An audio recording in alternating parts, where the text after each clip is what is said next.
So let's get started. Okay. My name is Valerie Cotton, and I'm just going to kick off this webinar. Welcome to the webinar on the Kids First and KOMP2 collaboration for precision modeling of pediatric conditions. This slide is just to tell you that you all have been muted upon entry, and we just ask that you remain muted until the question period, just so we can kind of regulate any background noise. However, you can unmute yourself in various ways. If you called in on the phone, *6 will do it. If you called in on the computer, you can unmute yourself under the Quick Start tab. And you can also message me through the chat function on WebEx. I'm recording this webinar so that we will make it available on the Kids First Comments on website after the fact so that you can share with your colleagues. So again, just allow me to introduce this webinar simply by saying that on behalf of the Gabriella Miller Kids First Pediatric Research Program, we're really excited to engage in this collaboration with the Knockout Mouse Phenotyping Project. We really think that this collaboration that we'll tell you more about will accelerate the genetic discovery of pediatric conditions using Kids First data sets. And with that, today, first you will hear from KOMP staff. Steve Murray will give a presentation explaining some background about the KOMP2 program and some details about this specific collaboration.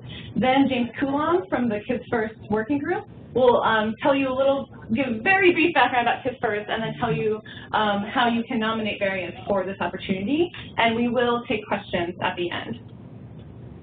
So Steve, let me turn it over to you. Okay, great.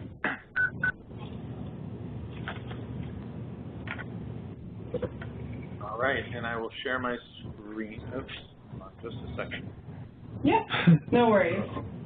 Okay. All right, so can everybody see my screen? Yeah. It should be a full screen. You might want to make it big, though. There you go.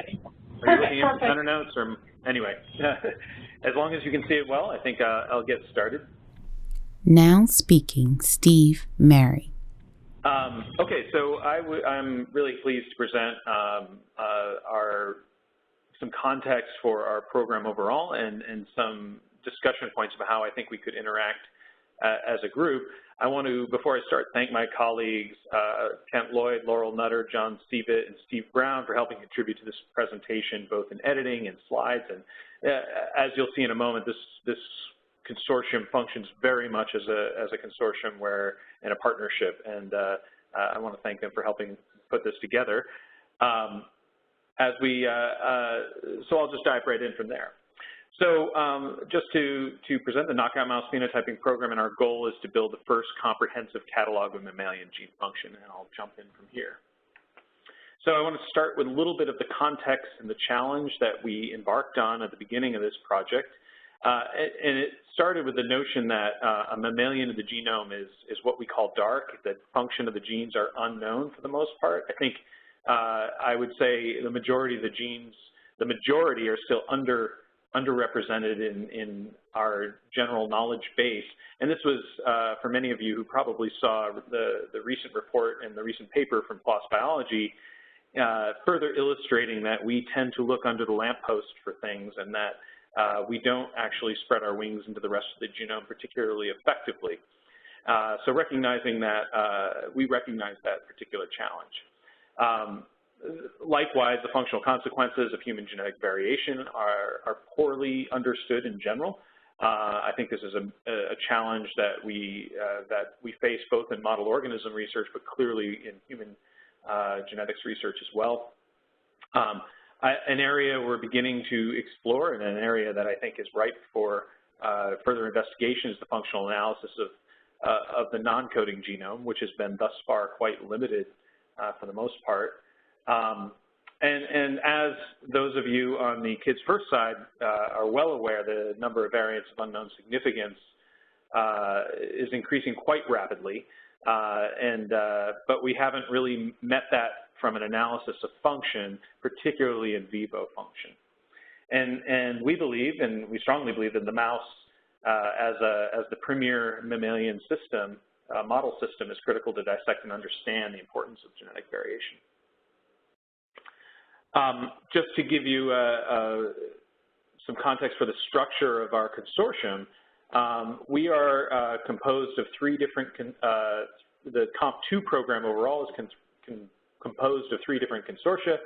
Our colleagues, led by our colleagues at University of California, Davis, with the Center for Phenogenomics in Toronto, along with Charles River and Corey, is the DTCC consortium.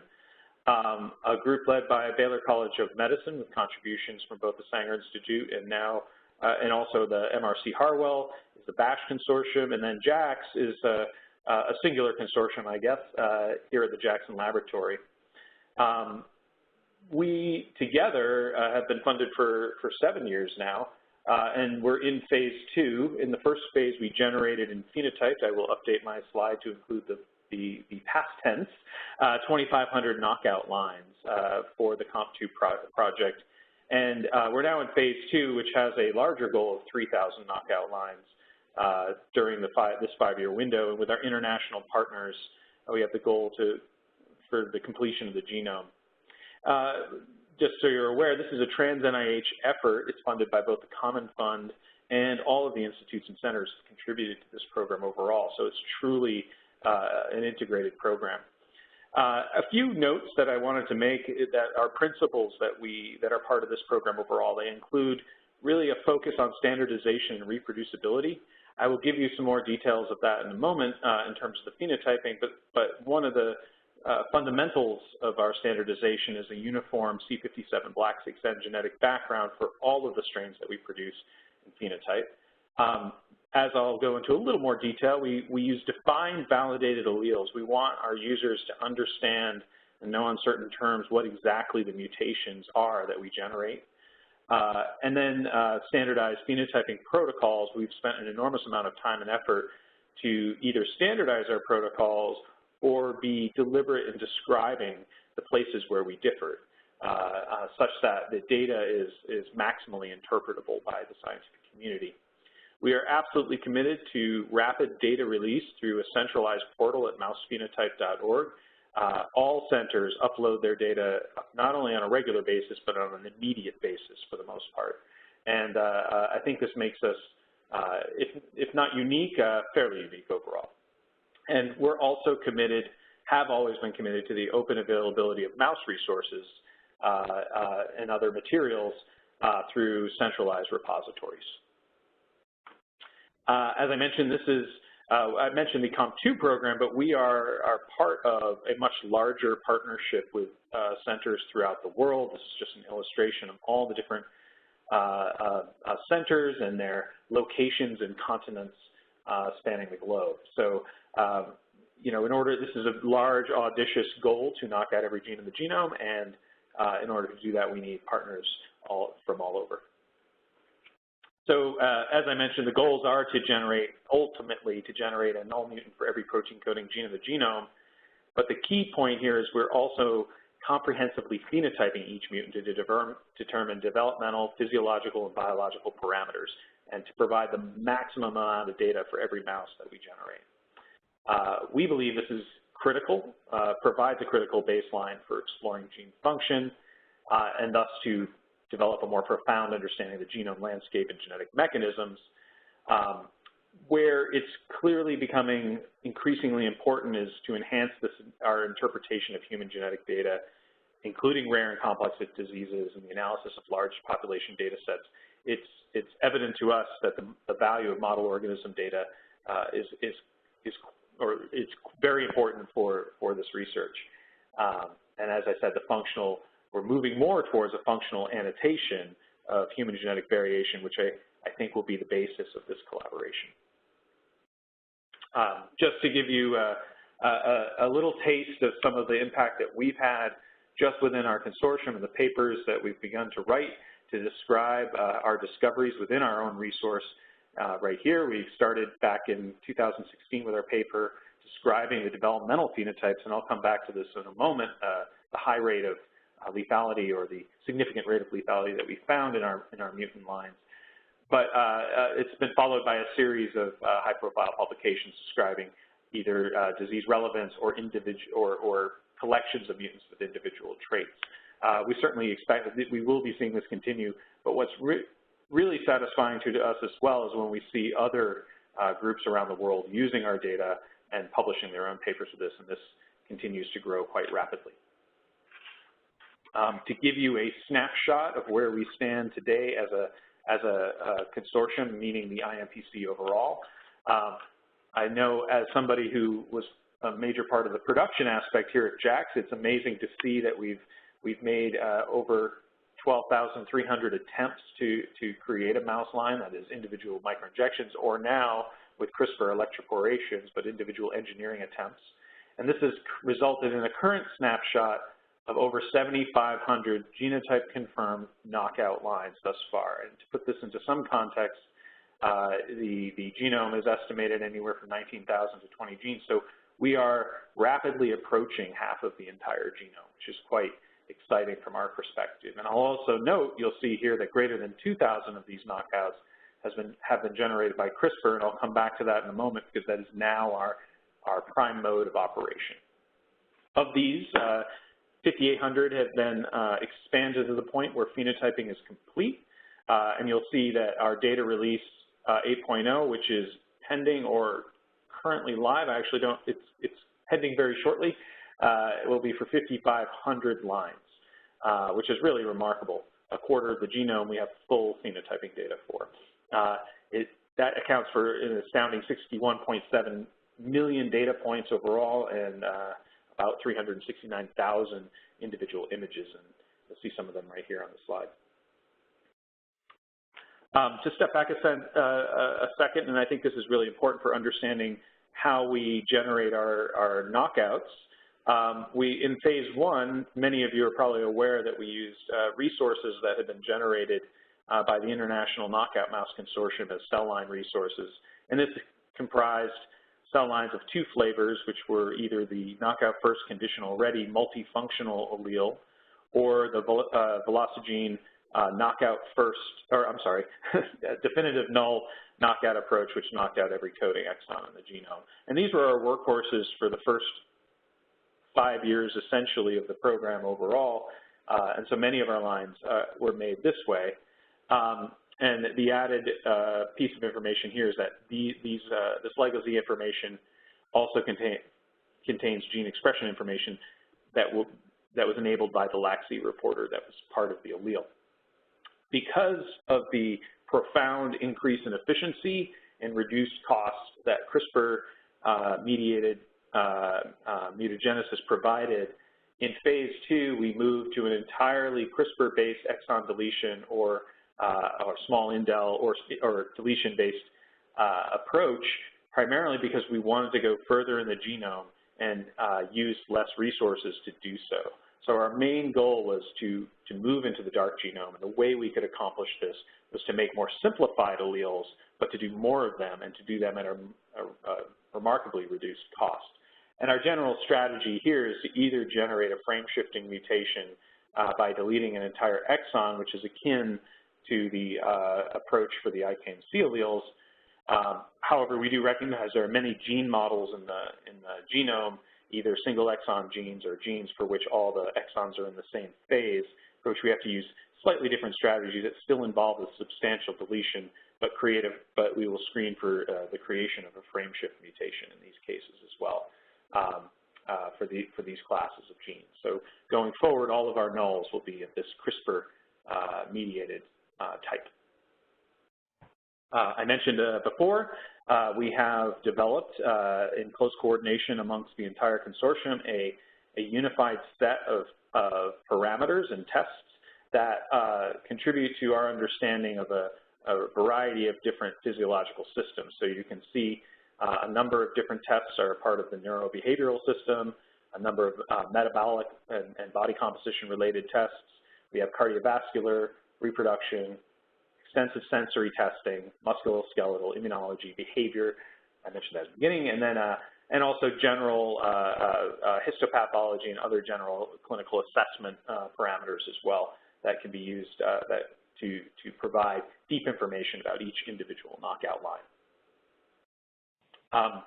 In order to make this happen and make sure it's cost effective, we've worked very hard to organize this into a linear pipeline in which individual tests are performed at specific weeks. This scheme was constructed with the recognition that previous tests can affect subsequent tests, that different tests require anesthetic, et cetera. So all of this has been validated to work in a specific order, and it maximizes the efficiency. We run 7 males and 7 females, and then local controls during the course, wild-type controls during each, through the entire pipeline.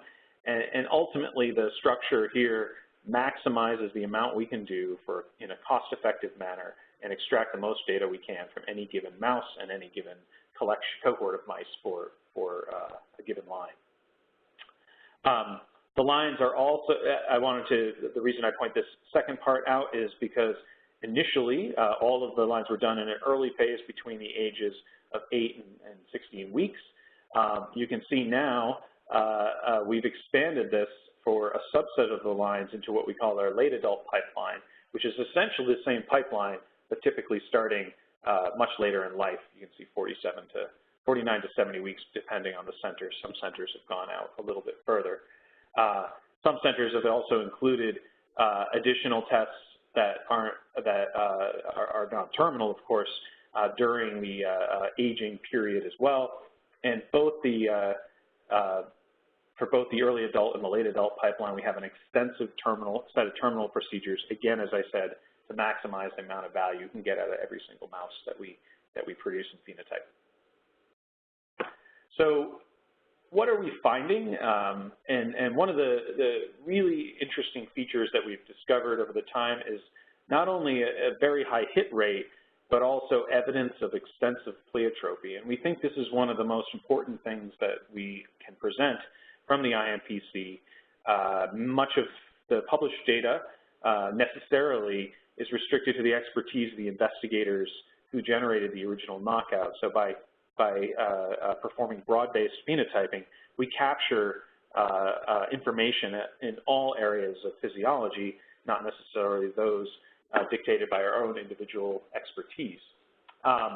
So what we found is, this is a little bit old data, obviously it's not the current release, but from 3,500 genes that have sufficient phenotyping complete, which we're defining as greater than or equal to 13 of the phenotyping parameters, because this is an ongoing process, not every line is sufficiently complete for this definition. But what was really interesting is that we found fully 83%, almost 84% of these lines showed at least one phenotype hit, which is really remarkable given that we are, as I said, diving into the dark genome, but of course confirms our suspicions that evolution is fairly conservative and that genes remain non-pseudogenes for particularly good reason.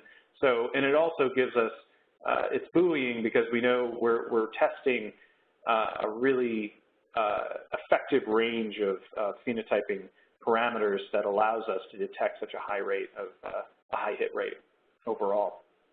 And just to mine some of the data that's been published, which, as you know, these are data for genes for which we expect something to happen. What is published is that about 89.7% report at least one phenotype, typo there, which is remarkably close to our 83% for genes for which we often know almost nothing. So I think this is valuable information not only for our current data set, but it also tells us going forward we can expect to continue to find a lot of interesting phenotypes. Our hit rate varies significantly by system.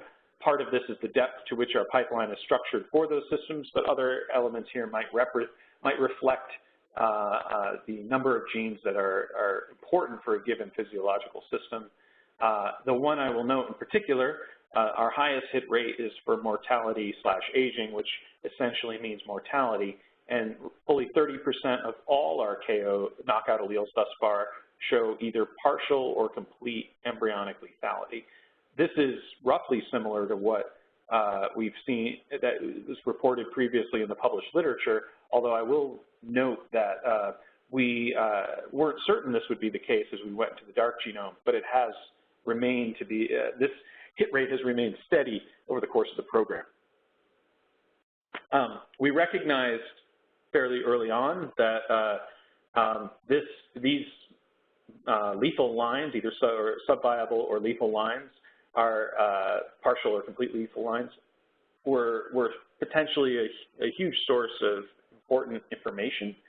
At the time, the screen comprised simply of at the beginning, the screen was comprised entirely of a simple assessment of viability, where complete lethal lines were defined as no homozygotes seen at the wean age, while those were defined as partially lethal or subviable in our definition, all those that were less than half the expected number of homozygotes. And as you can see here, I mentioned there are about 38%. You can see this right here. Thus far, we've found over 1,000 genes that are completely lethal as a homozygote. And what's really interesting in this group, which I don't have time to go into today, are what we call partially lethals. Fully 13% of the genome appears to be partially lethal by this definition. And we've developed alternative pipelines specifically for those mutants. And I will note, and I didn't have this earlier, that all lethal lines, we developed an embryonic phenotyping pipeline that I'll describe in a moment, but in all cases, heterozygous mice that were from lines that are proven lethal were run through the adult pipeline that I just described. As I mentioned at the beginning, we actually didn't have an embryonic phenotyping component to this, and we realized that this was a major gap, and so we built one. Working with colleagues around the KOMP2 consortium in particular, we came together and developed a standardized pipeline that allowed us to examine embryonic lethality at different stages of gestation, and in order to time the point of lethality, that would be developing our sort of genotype ratio information. But on top of that, we added an element of assessment and for specific parameters and protocols around gross morphology for each of these time points. And as you can see here in this, these beautiful images from Logan Su and Mary Dickinson at Baylor, we can do micro-CT or high-resolution 3D imaging to develop very rich data sets at all of these phases of embryogenesis.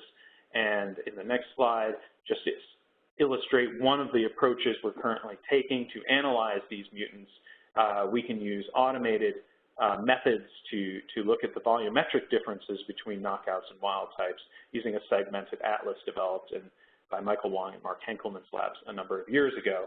And that this is a great way to get as much deep, rich information out of every mutant line in an automated fashion. So this allows us to move much faster and to identify regions that are different than others. So where do all of these data live? They all live at our IMPC web portal, which is mousephenotype.org. Very much encourage all of you to go. Not only can you find all of the data, one of the things that might be of particular value to you is to register interest in a given gene. I'll say a lot of genes have been registered, but if we get multiple genes multiple hits for registrations, that really ups the profile for that gene to move into our production pipeline. Although I will say at the end here, we're eager to hear directly from Kids First participants on genes that they'd like to see in the null pipeline. From this portal, you can search by gene, you can search by phenotype, you can search in a number of different ways. If you search by gene, here's an example of the summary page that you can find for phenotype data. You can see here for CIB2, up on at the top panel, there's a quick sort of illustration of the different tests for which we either have significant or not significant values, or in some cases for which the tests have not been completed. As I mentioned, these data are released really immediately upon data generation. So in some cases, tests haven't been completed. You can even get pre-QC data by clicking on the heat map table button, which takes you to really a snapshot of the data even before it's been QC confirmed, in case you're really eager for some information. Down below, however, are our final calls on different phenotypes for a given gene. And so you can see we use mammalian phenotype terms, so these data are quite easily searchable, and you can click on the little data bar graph over on the right if you want to see individual data points. And so this is an example of the viewer of those data. Here you can see examples of the mutants and controls. You can see for any given mutant line, we have a huge number of controls, so our power for detection is quite high, and this is just an example for you know, the way the data looks is presented to you. We also have developed, our colleagues at the Data Coordination Center have developed image viewers that allow you to visualize both mutants and controls in the same screen. This is just a skeletal, this is an image of our x-rays, so you can look for skeletal abnormalities, but the same viewer technology is available for any of the image data that we generate, including all of the embryo image data that I mentioned before. How do you obtain it? What's nice about the portal is it makes it really easy to navigate your way to animal resources yourself. Not only are the mice and the alleles that are available described in a list, there's a direct button that leads you to ordering information from the repository that holds them, and you can even get detailed information about the individual alleles themselves. So shifting gears slightly, you know, it's been clear to us that the value of the KOMP2 program, it can be amplified by building partnerships with individual groups that are eager to tap into both our expertise, our data, but also the availability of capacity in our individual pipelines to produce mouse models. And so these are just a few examples of the types of partnerships either KOMP2 has built as a group, and I'm going to highlight the Center for Mammalian Genomics because it was really the entree into this conversation with Kids First. So it was an obvious fit for us to begin making mouse models for the CMG, and so we've already built an effective relationship with them, and we hope to replicate that, at least in spirit, maybe not in exact detail, with Kids First. And as you can see, all the individual centers have built additional collaborations with either rare disease groups or other or large-scale research efforts, both nationally and around the globe, to continue to take advantage of the resource that we have in KOMP2. So in the final couple minutes, what I thought I'd do is describe the types of opportunities that I see for collaboration between KOMP2 and Kids First. So the obvious and simplest one, and the one at which our CMG collaboration began, is to simply prioritize and nominate null alleles for genes that are discovered in the Kids First program. These are, I would presume, mutation or genes for which you have mutations that you would like to know more about, that you think should be made into a mouse model. It's very simple for us. We simply select genes that have a clear mouse ortholog. That is a simple, necessary first step. We, as a consortium for our null allele production, prioritize gene knockouts that are novel. And this makes a lot of sense. You probably already know if there's an existing mouse model. So from the Kids First perspective, it's probably not as interesting to have us make it.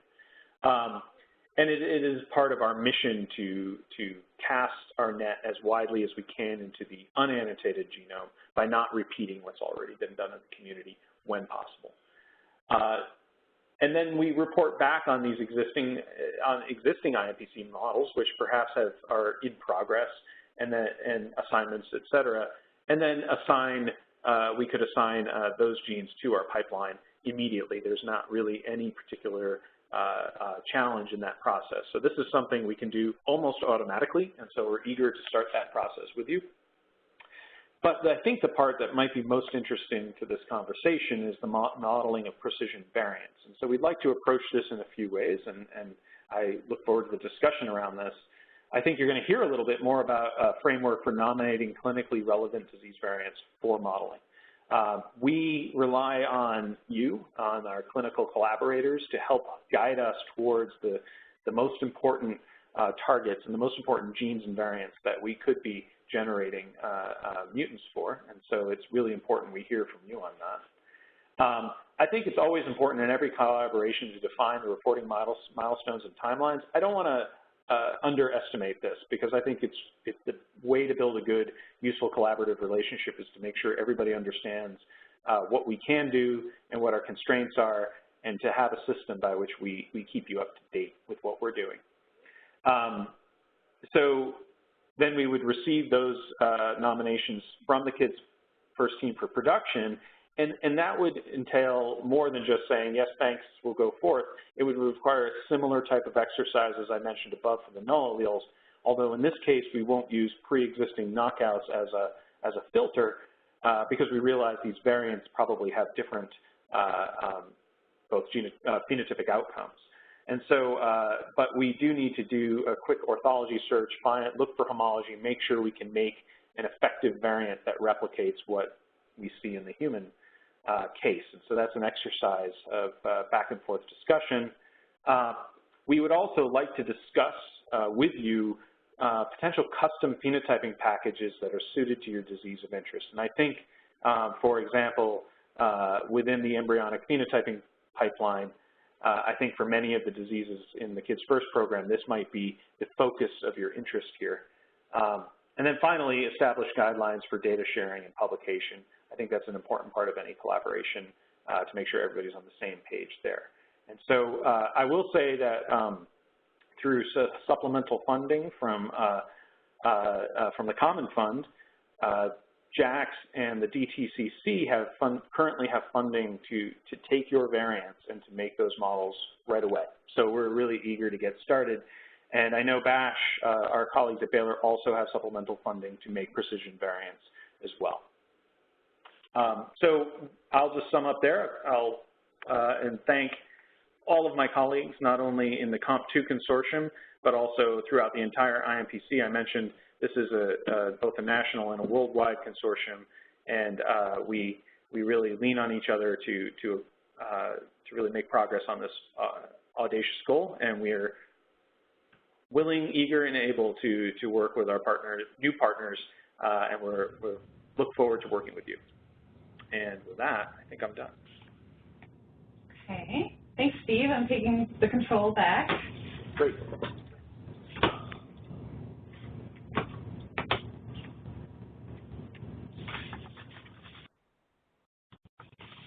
And turning it over to James Coulomb.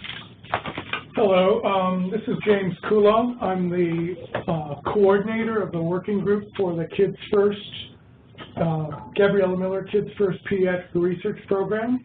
And I'm first going to give you a very brief overview of Kids First and our progress. And then we're going to talk about how to nominate variants for this unique opportunity. So first off, let's see, I've got to hit that. Right. Okay. Okay.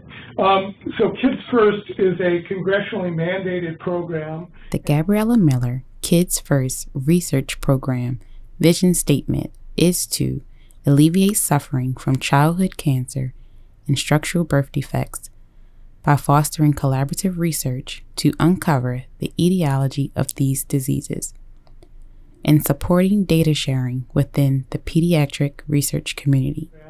And our vision statement is up there. I want to emphasize here that collaborative research and data sharing is really key to this effort to foster pediatric research. We have been operationalizing that vision statement by building a data resource that's populated with whole genome sequence and phenotypic data from childhood cancer and structural birth defects patients, and often with their unaffected parents. So it's early days in the program, and it's a long pipeline. But we have 5 data sets that are available for wide sharing, as well as a number of others in the pipeline.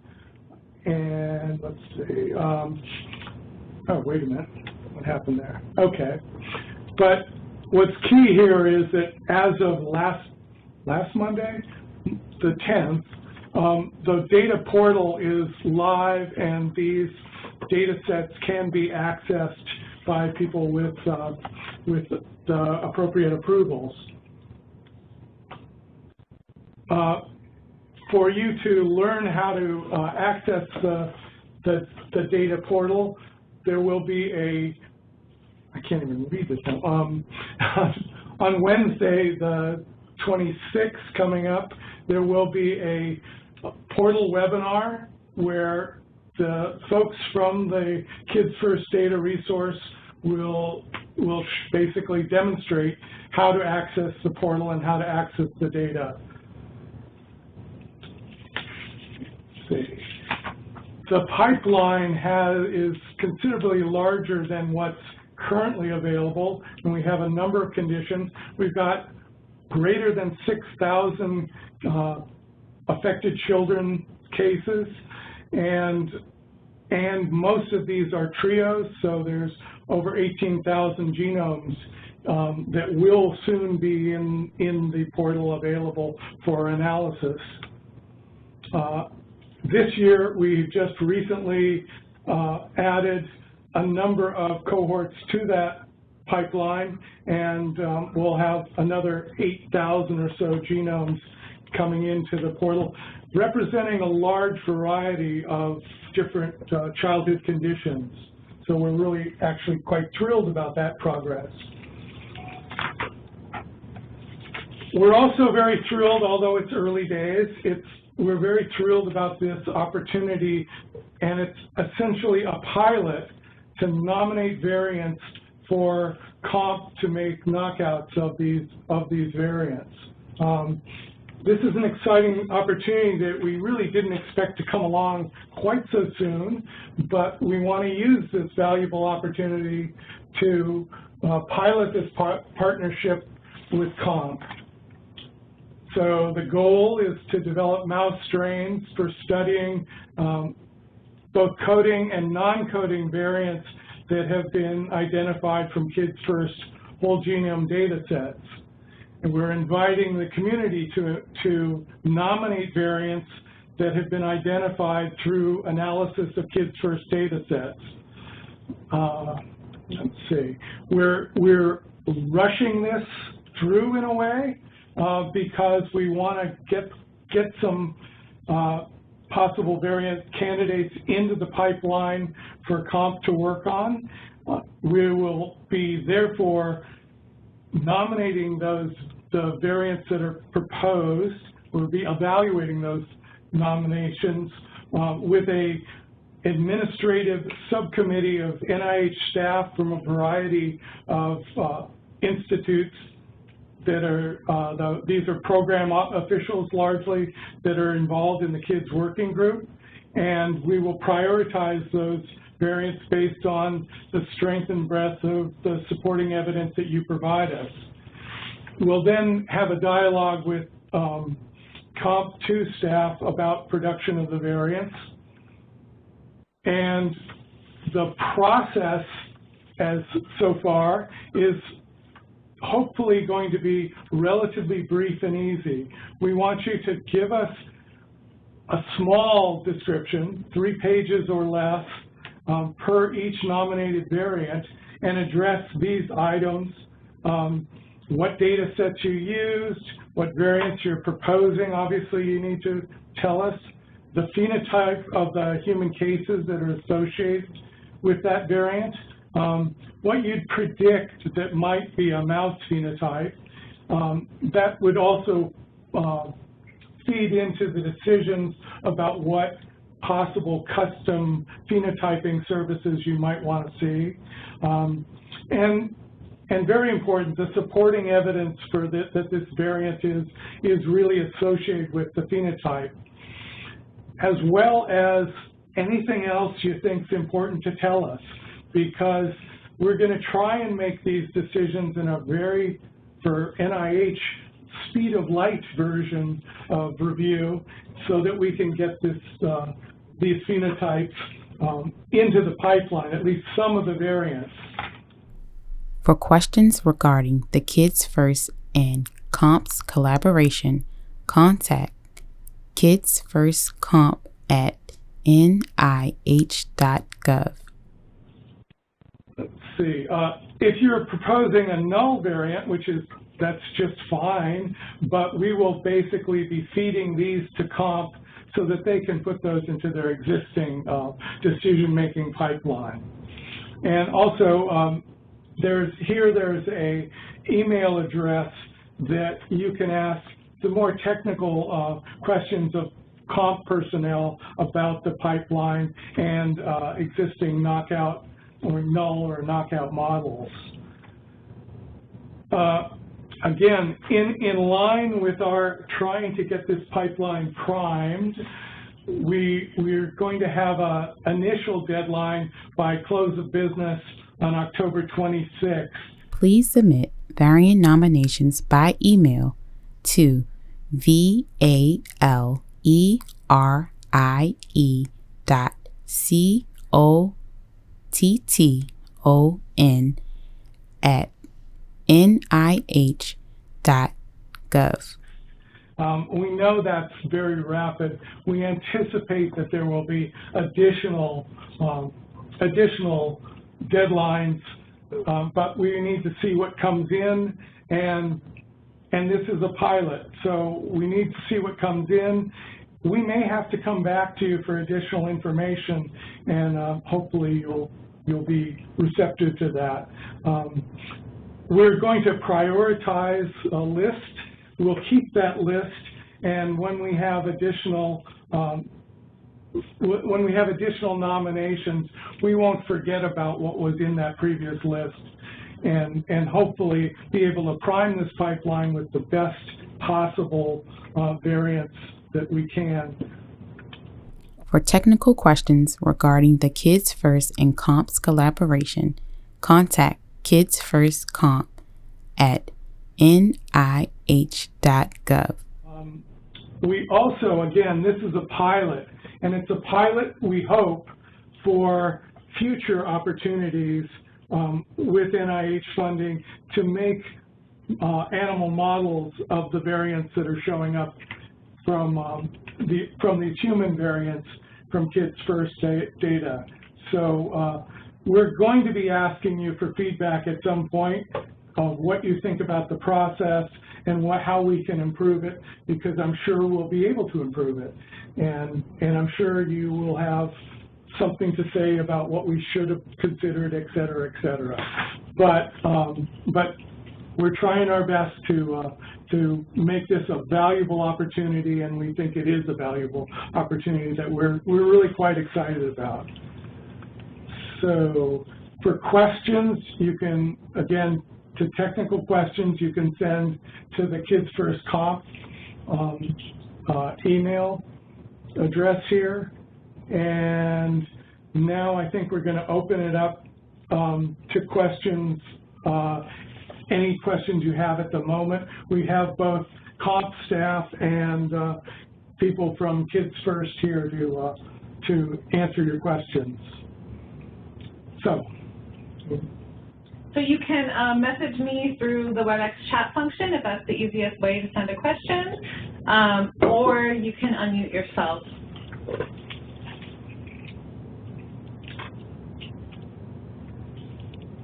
Hello, this is John Seidman. Thank you for the presentation. I didn't quite get the timeline. So after a mutation is selected for targeting, roughly how long does it take to have that go through your pipeline? Are you talking about the production pipeline or the decision pipeline? No, the production pipeline. Yeah, that's KOMP. Right. So yeah, there's a couple. So the first thing is it can be typically what we've seen with our collaboration with the CMG is that for a null allele, we can move these into our, and I'll let my other colleagues comment on this as well, but within 1 to 2 months, and at worst 3 months, we can get it into our pipeline. This is mostly because we order reagents in batches, and so we're kind of committed to a certain immediate or existing production commitments. But in general, it's 1 to 3 months, at worst 3 months, but typically 1 to 2 months, we can have a null allele begin the production process. Typically from there, it's really a matter of a few months before we have mice on the ground and we can confirm that we have animals.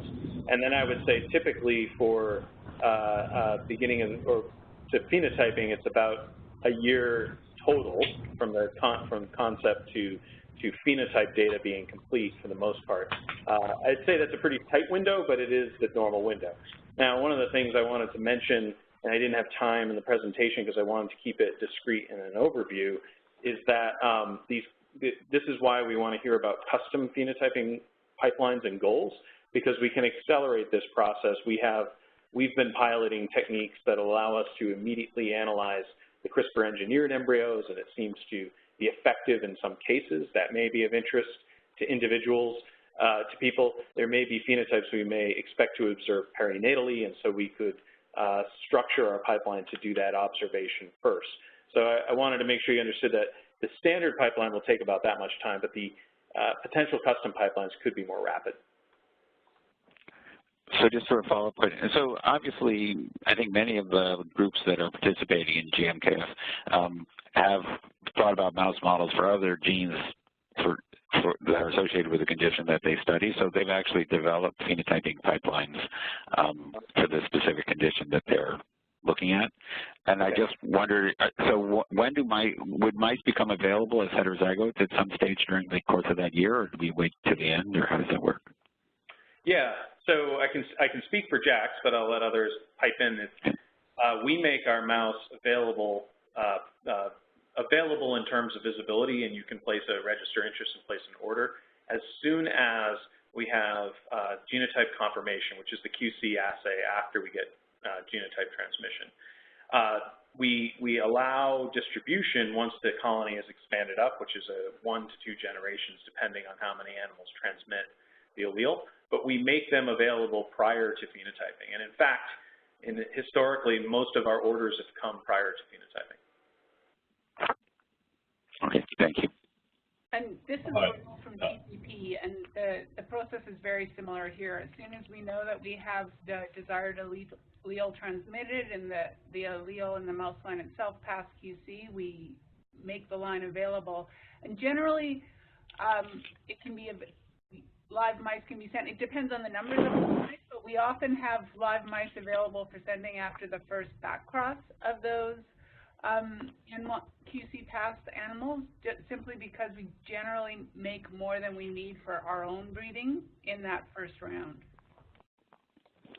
All right, I'll just chime in further. This is John at Baylor. I think echoing Steve and Laurel's sentiments, we'd expect to be able to rapidly get nulls into our allele. And addressing the question about non-comp sites where they might already be set up for performing systematic phenotyping, although our normal thinking on distribution of live lines is about transmitting, enough to establish a small breeding colony at a recipient investigator site. If there were circumstances where individuals might want to receive essentially an experimental cohort, this would certainly be case by case, and it might require funding support to expand our breeding exercise, but that's certainly something that could be considered on a case-by-case basis. I received a question through the chat from Simeon Boyd. Will the mouse phenotype data be reported to the PI, and will there be an embargo period before that data is publicly available? I think that's a great question. For null alleles, because it's part of our standard remit for COMP, I think we would send them through without embargo. However, for specific variants, that is sort of the topic of this discussion. That is something, it's kind of why I put in my bullet points, we need to discuss that relationship. We do understand that there might be interest in an embargo that fits with the publication policy that we would put together. So to be determined, I think but I think we should discuss that. I think it's an important point. The nulls were committed to rapid release of those data.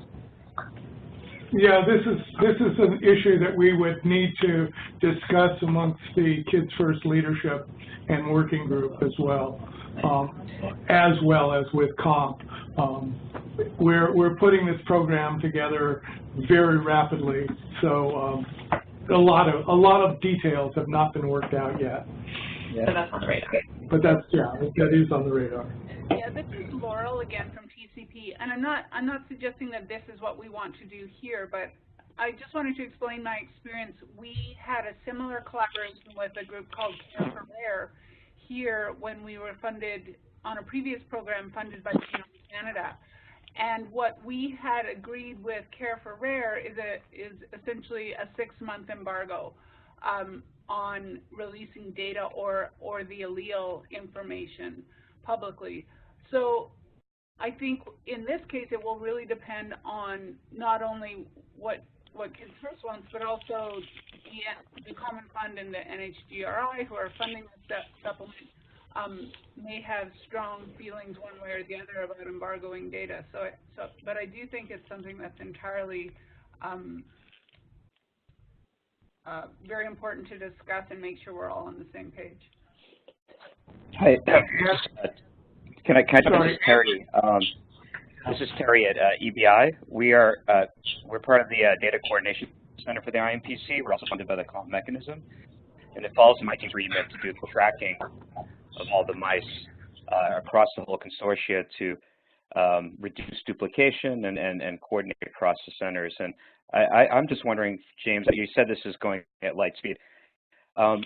Would Kids First consider the variants that the KOMP centers would make for this program patient sensitive, and that you would not want that sequence information publicly available and have to be treated via access by a data access committee? No, I don't believe so. Sorry, I had you muted. Say it again. Sorry? Say it again. I had you muted. Oh, you had me muted. No, I don't believe so. We would probably, though, have to consult with the members of the working group who are real data sharing experts to make sure of that answer. But my impression would be no, that would be. So we'd like to be part of that discussion because we've been in a completely open embargo attitude with the mouse tracking, and if we involve KOMP resources going forward, we'd like to be part of the discussion to figure out how to best handle that. That's great. Great. Well, I'll follow up an email. Thanks. Yeah. This is Austin. I'm curious, you've talked a lot about knockouts. Are you accepting proposals for introduction of missense variants?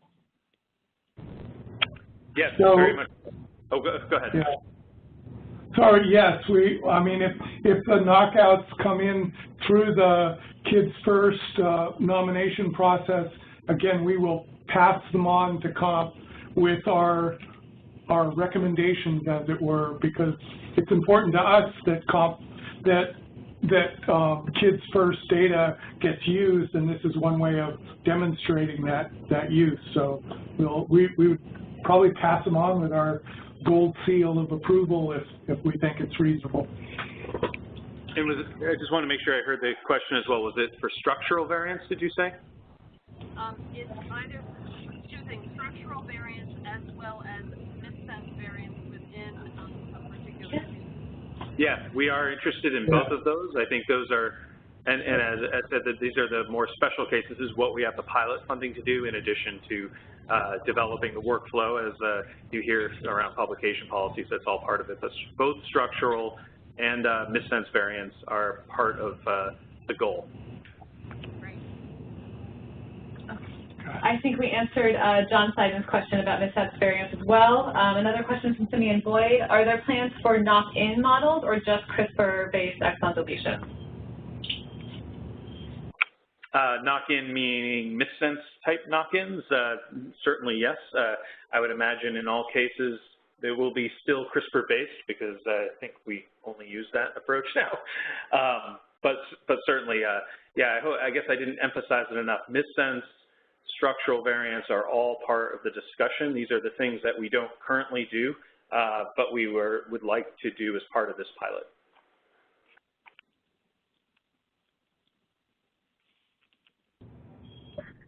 Any other questions? Although I misspoke there. We don't currently do as part of KOMP. Every single center does this a lot as part of other collaborations that they have, core services that they provide, et cetera. But missense and structural are not currently essential part of KOMP, but we would like to include it.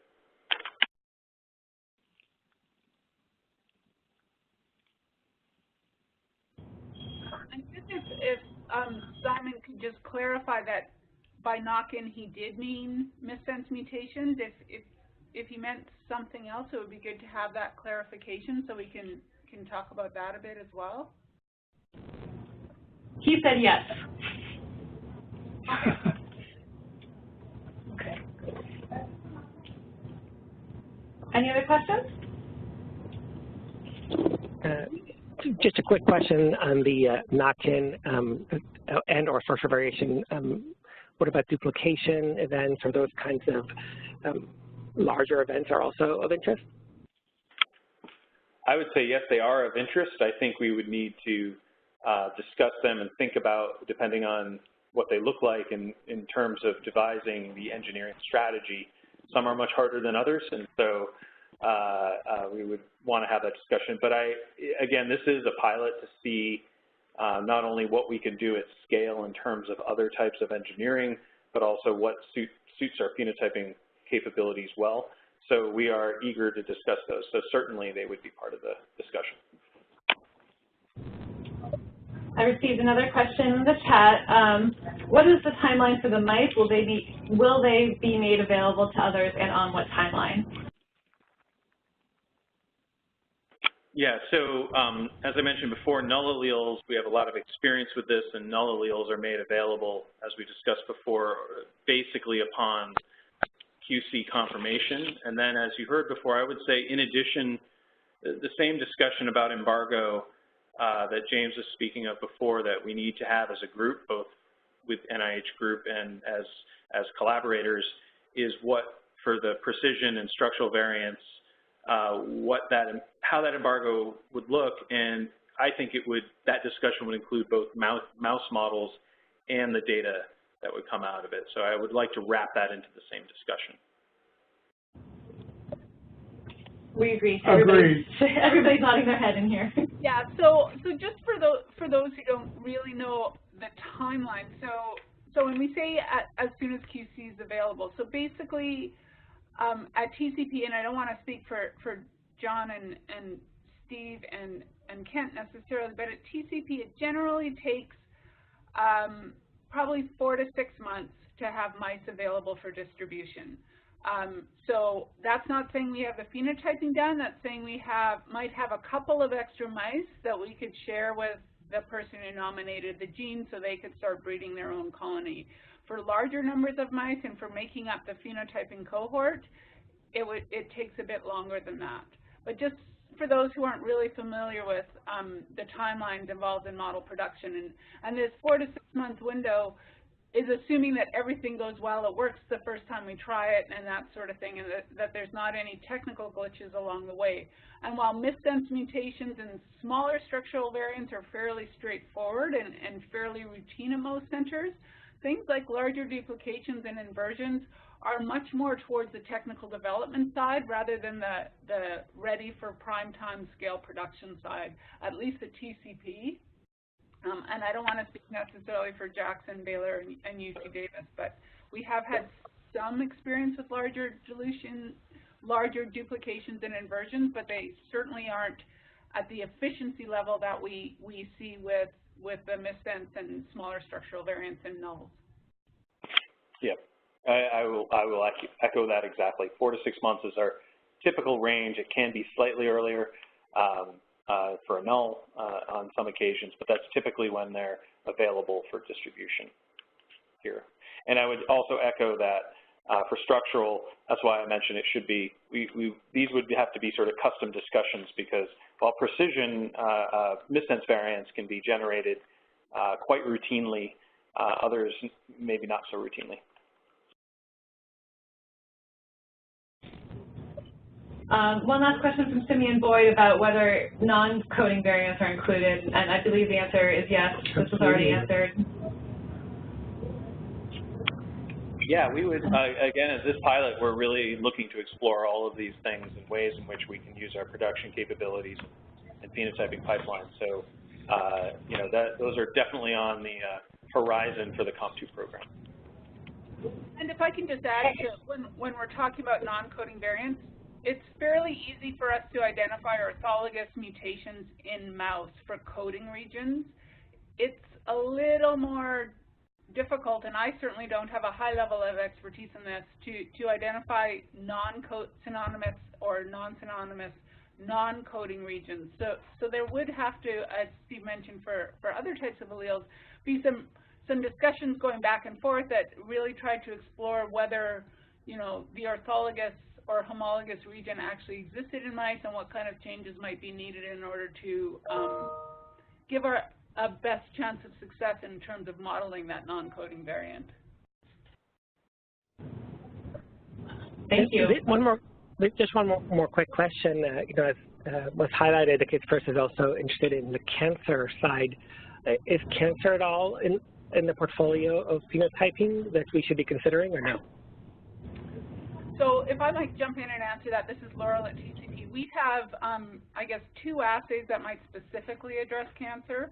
One is histopathology. So TCP is fortunate that we have board-certified mouse pathologists on our team. So we do a complete histopathology on 40 tissues, or 41, I think, if they're female, at the end of our pipelines. So there, any sort of precancerous lesions or tumors would be identified. The other assay we do that is relevant to cancers, we do something called a micronuclei assay, which is a sort of a high throughput flow cytometric test looking for genomic instability. So those are the 2 assays I think that are most relevant to cancer that are in our current pipelines. And I don't know, I won't speak for Jax or Baylor about what they might have at their sites.